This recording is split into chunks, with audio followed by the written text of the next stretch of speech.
Welcome back to CBS Mornings. We are looking ahead to this Saturday's royal coronation in London, which Prince Harry will attend without his wife Meghan, the Duchess of Sussex. She will stay in California with their two children, and Harry is expected to spend less than 48 hours in the UK. Is it an indication that Harry and Meghan's relationship with the other royals may be more strained than ever? Some people think so.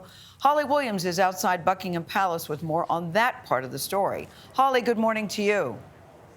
Hey there, Gayle. I am all dressed up this morning because later on today, I'll be attending the Buckingham Palace garden party hosted by members of the royal family. But one person who won't be at the garden party or the coronation is Meghan, Duchess of Sussex. We took a look at why she may have decided not to come. The last time Prince Harry saw his family was at the late Queen's funeral back in September. It seemed that King Charles offered an olive branch. I want also to express my love for Harry and Meghan as they continue to build their lives overseas. And when Harry and his brother William, along with their wives, met with members of the public outside Windsor Castle, there were hopes it signalled a reconciliation. But away from the cameras, things were reportedly tense. There was definitely not any great personal warmth between the two couples. I mean, when it was over, and they went their separate ways. They didn't even go in the same car together. Valentine Lowe is royal correspondent for the Times of London. He told us it was predictable that Meghan would decide not to attend the coronation. What would you read into that?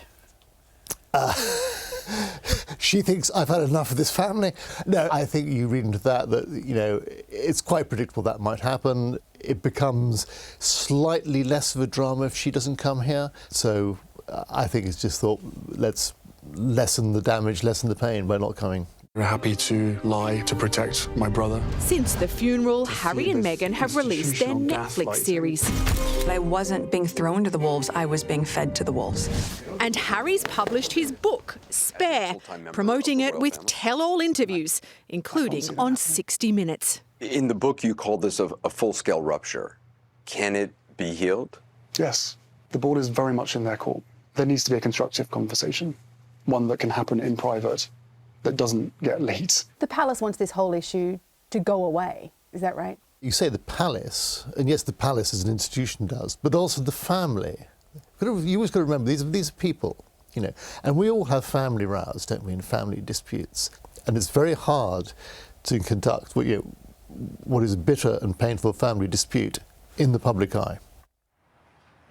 The Duchess won't be attending, but excitement here is mounting for the coronation, which is just 3 days away. This country hasn't crowned a new monarch for 70 years, and we'll be covering it live from just outside Westminster Abbey, where they've been crowning kings and queens since the year 1066. Back to you guys in New York. Holly, you look ready for the garden party. I just said to Tony, is that something in her hair? It's a headband. You look fantastic. Wish I was going to the garden party. Thank you so much. Thank you.